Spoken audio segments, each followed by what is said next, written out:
Hey, if you're having a problem with Shimano 424 pedals blowing apart on you, you're not the only one. I've gone through it a couple times and fixed them several times, and fixed several for a bunch of people at the track. So I thought I would come up with a little video and show you how to fix it yourself. The problem is with the Shimanos, and with both the plastic and the metal cages, is that this little end piece here that holds the spring in is aluminum.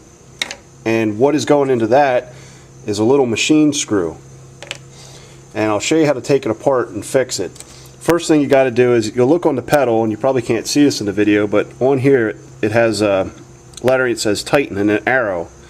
What you do is you take a pair of pliers that just fit on there. Now you don't want to apply too much pressure squeezing it, just enough to hold it, and you can turn it the opposite way, obviously, of tighten, and you can get these off. There is a special tool for this, but the pliers work well as long as you don't do it too hard.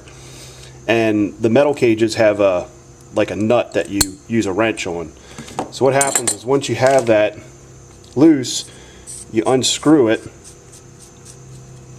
and what you'll find is at the inside here, you'll take a screwdriver and you'll find the head of a machine screw that you'll turn out, which I already have out, and you'll pull out a small machine screw.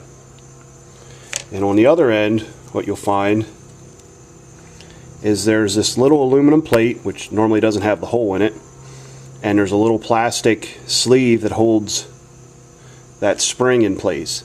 Now you got to make sure that spring is into the pedal and also into that little slot on the side. Now what I do to keep these from blowing apart, if you're lucky enough to find these two pieces once your pedal falls apart, what you do is you take a 5/32 drill bit, drill this out, then you take a 10/32 tap out that piece of aluminum, and making sure that the spring is in there, you're going to put the plastic piece back in first.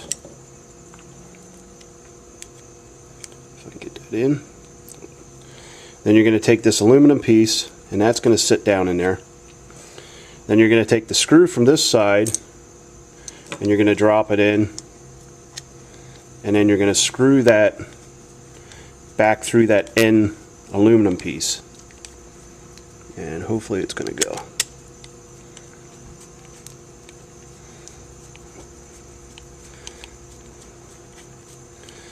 Now once you have that through, you're probably going to have a longer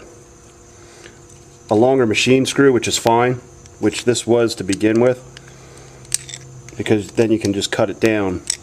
So once you have that in, you have that screw on there, you're going to want to take a little bit of Loctite, put it on the threads, then you're going to take a 10/32 nut with that Loctite on there, and then you're going to lock that down against that aluminum plate with the Loctite. Now if that machine screw's sticking out a little bit, just take a saw and cut that off, or you can even take it to a grinding wheel and grind it off, but just to get that little extra off of there. And then what you simply do is just put the axle back in. You're going to screw it back in, and then once you get it tight, you're going to take your pliers again and make sure it's nice and snug. I did have one pair of the metal cages that I did that I guess maybe I didn't have the nut tight enough, and it did loosen up and back up a little bit, but it was just a matter of cranking that back down. So if you got these pedals and you blow them up, you can fix them.